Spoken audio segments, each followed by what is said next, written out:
સ્વામિનારાયણ મિત્રો, હવે આજે આપણે છેલ્લા પ્રશ્નોનો આજે અભ્યાસ કરવાનો છે. પ્રકરણ નંબર 7 આજે આપણું પૂર્ણ થશે મિત્રો. બરાબર છે. પ્રશ્નનું નામ છે વસ્તી નિયંત્રણ માટેના ઉપાયો સમજાવો. બરાબર છે. 5 માર્ક્સનો આ પણ પ્રશ્ન છે. વસ્તી નિયંત્રણ માટેના ઉપાયો સમજાવો. 5 માર્ક્સ.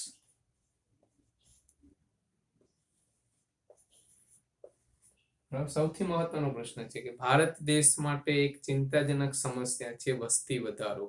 બરાબર છે. તો કે વસ્તીનો દરનું પ્રમાણ દિવસે ને દિવસે વધતું જાય છે. તો એ નિયંત્રણ કરવા માટે કયા કયા કાર્યક્રમો સરકાર દ્વારા કરવા જોઈએ કે જેનાથી દેશમાં વસ્તીને નિયંત્રણમાં લાવી શકાય છે. બરાબર. તો કેટલાક કાર્યક્રમો સરકાર દ્વારા કરવામાં આવે છે કે જે સરકાર વસ્તી નિયંત્રણને એટલે કે જાળવી રાખવા માટે કેટલાક અસરકારક કાર્યક્રમો રજૂ કરેલા છે. બરાબર છે. કયા કયા ઉપાયો કરે છે? પહેલું આપણે જોઈએ લોક શિક્ષણ.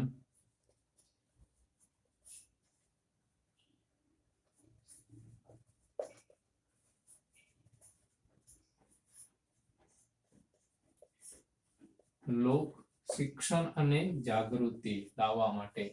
બરાબર છે. લોક શિક્ષણ અને જાગૃતિ આ કાર્યક્રમ છે. બરાબર. સૌથી મહત્વનો પોઈન્ટ છે એની અંદર નાનું કુટુંબ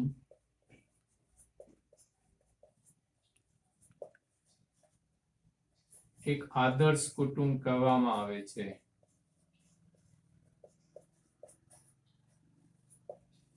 નાનું કુટુંબ એક આદર્શ કુટુંબનો સંદેશો આજે લોકો સુધી પહોંચાડવો જોઈએ. બરાબર છે. કે જેથી ખ્યાલ આવી શકે કે નાનું કુટુંબ અને મોટા કુટુંબ વચ્ચે શું તફાવત જોવા મળે છે. બરાબર. નાનું કુટુંબ એક આદર્શ કુટુંબ છે. આ સંદેશો લોકો સુધી પહોંચાડવો જોઈએ. બીજા ઘણા બધા કાર્યક્રમો છે. જેમ કહી શકાય છે કે આજે સ્ત્રીઓને શિક્ષણ આપવું જોઈએ. બરાબર. સૌથી મહત્વનો પોઈન્ટ છે કે 14 વર્ષના બાળકો માટે શિક્ષણ કેવું કરવું જોઈએ? ફરજિયાત કરવું જોઈએ. 14 વર્ષના બાળકો માટે શિક્ષણ ફરજિયાત કરવું જોઈએ. સ્ત્રીઓ માટે સમાજમાં એટલે કે દરજ્જો ઊંચો લઈ જવો જોઈએ. સ્ત્રીઓ માટે સમાજમાં દરજ્જો કેવો લઈ જવો જોઈએ? ઊંચો લઈ જવો જોઈએ. સ્ત્રીઓ માટે રોજગારીની તકોમાં વધારો થાય તેવા પણ પ્રયાસો કરવા જોઈએ. એ સૌથી મહત્વની વસ્તુ છે. સ્ત્રીઓ માટે રોજગારીની તકોમાં વધારો થાય તેવા પણ પ્રયાસો કરવા જોઈએ. એ સૌથી છેલ્લો પોઈન્ટ છે કે પ્રાથમિક શિક્ષણ દરમિયાન શાળા છોડી જતા બાળકોના પ્રમાણમાં ઘટાડો થાય તેવા પગલાઓ આજે સરકાર દ્વારા લેવાવા જોઈએ. ભારત દેશની અંદર ઘણા બધા બાળકો એવા છે કે જેઓ પ્રાથમિક શિક્ષણથી વંચિત રહે છે. તો કે પ્રાથમિક શિક્ષણને શાળા દરમિયાન સ્કૂલમાંથી જે બાળકો છૂટે જાય કે ભણવાનો અભ્યાસ બંધ કરે છે તેમાં ઘટાડો થાય તેવા પ્રયાસો સરકાર દ્વારા કરવા જોઈએ. આ બધા ઉપાયો છે કે જેને કારણે લોકોમાં શિક્ષણનું પ્રમાણ વધે, જાગૃતિ આવે અને વસ્તીની નિયંત્રણ કરી શકાય છે. એટલે પહેલો ઉપાય હતો લોક શિક્ષણ અને જાગૃતિ. ઓબ્જેક્ટિવ પ્રશ્ન છે કે કેટલા વર્ષનું શિક્ષણ ફરજિયાત કરવું જોઈએ? તો કેટલા વર્ષનું? સૌથી મહત્વનું 14 વર્ષના બાળકો માટે શિક્ષણ ફરજિયાત કરવું જોઈએ. આ ઓબ્જેક્ટિવ પ્રશ્ન પરીક્ષામાં આપણે પૂછાય છે મિત્રો. ક્લિયર? પહેલો પોઈન્ટ હતો કે લોક શિક્ષણ અને જાગૃતિ.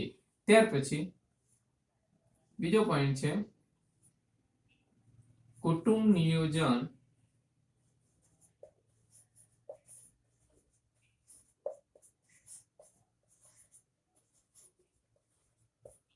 અને અસરકારકતામાં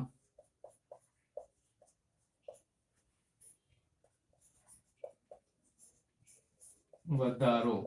કુટુંબ નિયોજન અને અસરકારકતામાં વધારો. આપણને સમજી ગયા છે મિત્રો કે કુટુંબ નિયોજન કોને કહેવામાં આવે છે. કાલે મેં તમને સમજાવ્યું હતું. કુટુંબ નિયોજન એટલે શું? કે કુટુંબમાં નવા જન્મનારા બાળકોની સંખ્યાને નિયંત્રિત કરવા માટેનું એક આયોજન એટલે કે કુટુંબ નિયોજન.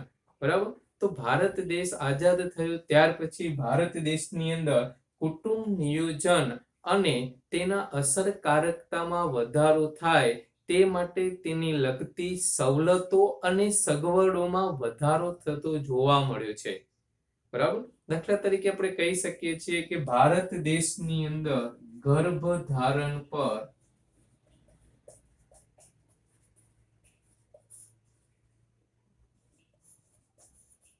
ગર્ભધારણ પરીક્ષણ પર શું કરવામાં આવે છે? આજે પ્રતિબંધ મૂકવામાં આવેલો છે. બરાબર. એટલે કે દેશની અંદર કોઈ પણ હોસ્પિટલની અંદર જો કોઈ કુટુંબ એટલે કે ગર્ભધારણ કરાવે છે, એટલે કે બાળક છે, એટલે કે બેબી છે કે છોકરો છે, તેનું પરીક્ષણ કરાવે છે અને જો તે પકડાઈ જાય છે તો તે ગુનાને પાત્ર બને છે અને તે હોસ્પિટલ સીલ પણ થઈ શકે છે. બરાબર છે, કે જેને કારણે આજે વસ્તી નિયંત્રણ પણ લાવી શકાય છે. એટલે કે ગર્ભધારણ પરીક્ષણ પર આજે શું મૂકવામાં આવે છે? પ્રતિબંધ મૂકવામાં આવેલો જોવા મળે છે. પરિણામે કુટુંબ નિયોજનના સાધનોનો પૂરેપૂરો ઉપયોગ થવા લાગશે, જેને કારણે આજે વસ્તીને નિયંત્રણમાં લાવી શકાય છે. બરાબર. આ ઉદાહરણ ખાસ કરીને યાદ રાખજો. ગર્ભધારણ પરીક્ષણ પર પ્રતિબંધ મૂકવામાં આવેલો છે. ઓકે મિત્રો, ક્લિયર? કુટુંબ નિયોજન અને અસરકારકતામાં વધારો થાય છે. ત્યાર પછી પોઈન્ટ નંબર 3, લગ્નની વય અને દરજ્જો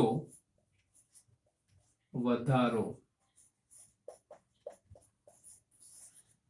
લગ્નની વય અને દરજ્જો વધારવી જોઈએ. સૌથી મહત્વનું પોઈન્ટ છે. આ શબ્દ પણ આપણે આવી ગયો છે કે ભારત દેશની અંદર સ્ત્રીઓને ખૂબ જ નાની ઉંમરે લગ્ન કરાવવામાં આવે છે. એ આપણને ખ્યાલ છે મિત્રો. પરિણામે શું થાય છે? સ્ત્રીઓની જ્યારે નાની ઉંમરે લગ્ન થતા હોવાને કારણે સ્ત્રીઓનો પ્રજનન ક્ષમતાનો ગાળો ખૂબ જ લાંબો રહે છે. એ આગળ આપણે સમજી ગયા હતા. બરાબર. સ્ત્રીઓનો પ્રજનન ક્ષમતાનો ગાળો લાંબો રહેવાને કારણે શું થાય છે? જન્મ દરનું પ્રમાણ કેવું રહે છે? ઊંચું જોવા મળે છે. બરાબર. એટલે કે નાની ઉંમરે લગ્ન થતા હોવાને કારણે સ્ત્રીઓનો પ્રજનન ક્ષમતાનો ગાળો લાંબો રહે છે. સ્ત્રીઓનો પ્રજનન ક્ષમતાનો ગાળો લાંબો રહેવાને કારણે જન્મ દરનું પ્રમાણ ઊંચું જોવા મળે છે. તો લગ્નની વય જો વધારવામાં આવે છે તો પ્રજનન ક્ષમતાના ગાળામાં ઘટાડો થઈ શકે છે અને જન્મ દરને નિયંત્રિત કરી શકાય છે. તે માટે 2000ની વસ્તી નીતિના ધોરણે લગ્નની વય 18 વર્ષને બદલે 20 વર્ષની સૂચવવામાં આવી છે. બરાબર. આ ખાસ કઈ યાદ રાખવાનું છે. 2000ની વસ્તી નીતિ પ્રમાણે એટલે કે સ્ત્રીઓની લગ્નની વય 18 વર્ષના બદલે કેટલા વર્ષની સૂચવવામાં આવી છે? 20 વર્ષની સૂચવવામાં આવી છે, કે જેને કારણે આજે જન્મદરનું પ્રમાણ ઘટાડી શકાય છે અને વસ્તીને નિયંત્રણ કરી શકાય છે. ઓકે મિત્રો, ક્લિયર થઈ ગયું? લગ્નની વય અને દરજ્જામાં વધારો. ત્યાર પછી પોઈન્ટ નંબર 4, પ્રોત્સાહન અને બિન પ્રોત્સાહન કાર્યક્રમો.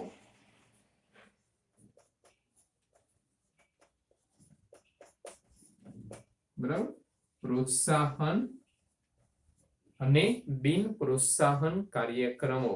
ભારત જેવા લોકશાહી દેશની અંદર ખૂબ મહત્વની વાત છે. ભારત જેવા લોકશાહી દેશની અંદર કુટુંબ નિયોજનના કાર્યક્રમો માટે સરકારે પ્રોત્સાહન અને બિન પ્રોત્સાહન કાર્યક્રમો સૌથી મહત્વનો ભાગ ભજવે છે. આ ખૂબ મહત્વની વસ્તુ છે મિત્રો આપણા માટે, ભારત દેશ માટે. બરાબર, કેટલાક કાર્યક્રમો સરકાર દ્વારા દર્શાવવામાં આવ્યા હતા, પ્રોત્સાહન અને બિન પ્રોત્સાહન કાર્યક્રમો. આ માટે કે આ દિશામાં પણ સરકારે યોગ્ય પગલાઓ પણ લીધેલા છે. સૌથી મહત્વનો પહેલો કાર્યક્રમ હતો કે એક યુગલ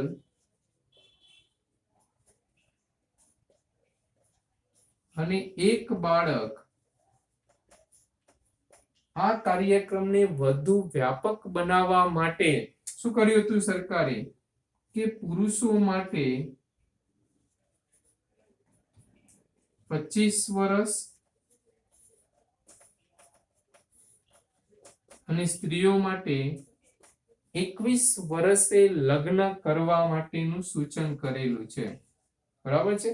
એક યુગલ દીઠ એક બાળકના કાર્યક્રમને વ્યાપક બનાવવા માટે પુરુષો માટે 25 વર્ષ અને સ્ત્રીઓ માટે 21 વર્ષની પછીના ઉંમરે લગ્ન કરવાનું જણાવેલું છે.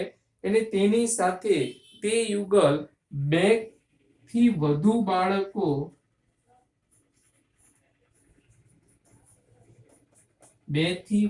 બાળકો ન થાય તે માટેની ચેતવણી એટલે કે કાળજી રાખે છે. તો તેવા યુગલ કે તેવા કુટુંબોને સરકાર તરફથી કહી શકાય છે કે નોકરી અને વસવાટ માટેની પ્રથમ પ્રાયોરિટી આપવામાં આવે છે. સૌથી મહત્વની વસ્તુ છે કે જે લોકો જાણતા નહીં પણ હોય દેશની અંદર. બરાબર છે. એક યુગલ દીઠ ફક્ત કેટલું બાળક? એક જ બાળક હોવું જોઈએ. આ કાર્યક્રમને વ્યાપક બનાવવા માટે પુરુષો માટે લગ્નની વય 25 વર્ષ પછી અને સ્ત્રીઓ માટે 21 વર્ષ પછી લગ્નની વય, એટલે કે એ માટે. બીજું કે 2 થી વધુ બાળકો ન થાય તેની પણ લેખિત મંજૂરી આપે છે. તો તેવા યુગલો કે કુટુંબોને સરકાર તરફથી નોકરી અને વસવાટ માટેની પ્રથમ પ્રાયોરિટી આપવામાં આવે છે. બરાબર છે. આ પ્રોત્સાહન કાર્યક્રમ કહેવાય. કે સ્ત્રીઓ માટે પણ પ્રોત્સાહિત કાર્યક્રમો કહી શકાય છે કે અનુદાન, સ્ત્રીઓને શિક્ષણ આપવું જોઈએ તે માટે પણ પૂરતા પ્રમાણમાં શિક્ષણનું અનુદાન પણ કરવામાં આવેલું છે. બરાબર છે. આવું બીજું એક બિન પ્રોત્સાહન કાર્યક્રમો ખાસ કરીને આપણે યાદ રાખી શકીએ છીએ કે દાખલા તરીકે એક ઉદાહરણ છે બીજું ચીનનું, કે ચીન જેવા દેશની અંદર આજે વસ્તી વૃદ્ધિનો દર સૌથી વધુ જોવા મળે છે વિશ્વની અંદર. તો ચીન દેશોએ એક મહત્વનું જે ઉદાહરણ દાખલ કરેલું છે કે જેને બિન પ્રોત્સાહન કાર્યક્રમ સાથે જોડીએ છીએ. ખૂબ જ મહત્વનો દાખલો છે વસ્તી નિયંત્રણ માટેનો, કે ચીનના દેશોએ તે દેશ માટે કહી શકાય છે કે 2 થી વધુ બાળકો ધરાવતા હોય તેવા કુટુંબો પાસેથી જે પણ કઈ દેશે લાભ આપ્યા હતા એ લાભ બધા પરત ખેંચી લીધા હતા. બરાબર છે. એટલે કે થોડાક સમય પછી તેમાં પણ છૂટછાટ આપવામાં આવી હતી કે જેને કારણે વસ્તીને નિયંત્રણ કરી શકાય છે. જો ભારત દેશની અંદર પણ આ જ દાખલો જો મૂકવામાં આવે છે તો ભારત દેશમાં પણ વસ્તીને નિયંત્રણમાં લાવી શકાય છે. તો આ બીજા દેશનું ઉદાહરણ લીધું હતું આપણે, કે જે પણ કઈ સરકાર તરફથી લાભ આપવામાં આવતા હોય એ લાભ બધા પાછા ખેંચી લેવામાં આવે છે. થોડાક સમય પછી શું કરે છે? તેમાં છૂટછાટ પણ આપી હતી. તો ભારત દેશની અંદર પણ કહી શકાય છે જો આવા દાખલો એટલે કે આવું બિન પ્રોત્સાહન કાર્યક્રમ મૂકવામાં આવે તો વસ્તીનું નિયંત્રણ આપણે કરી શકાય છે. ઓકે મિત્રો, ક્લિયર થઈ ગયા? ત્યાર પછી એક છેલ્લો પોઈન્ટ હતો 5મો, તબીબી સેવાનો વ્યાપ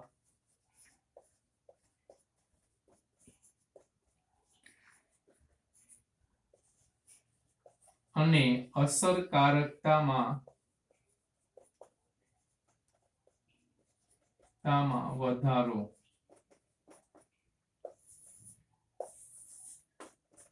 પોઈન્ટ નંબર 5મો, તબીબી સેવાનો વ્યાપ અને અસરકારકતામાં વધારો.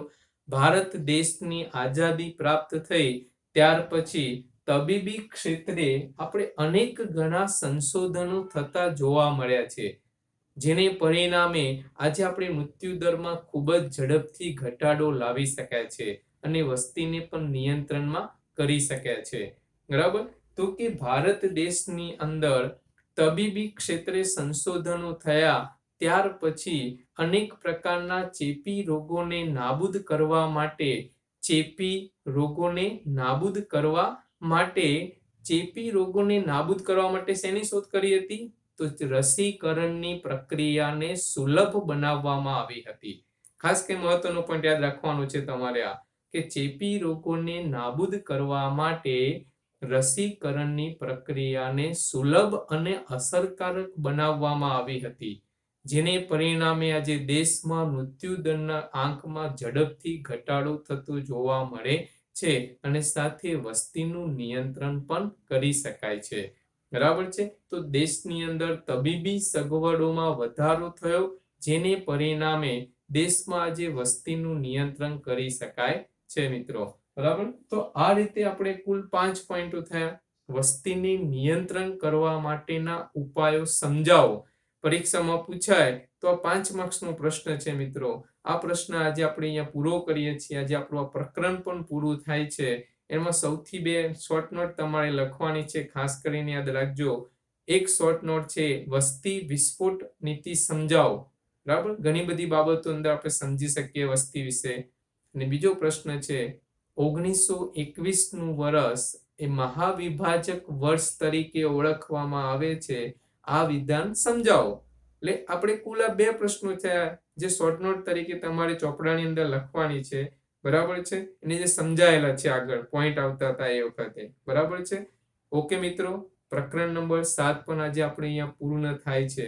બરાબર છે. તો પ્રકરણ નંબર 7 સુધી ચોપડાની અંદર બધા જ પ્રશ્નો તમારે વ્યવસ્થિત રીતે નોટમાં લખવાના છે. ઓકે મિત્રો, ક્લિયર? જય સ્વામિનારાયણ.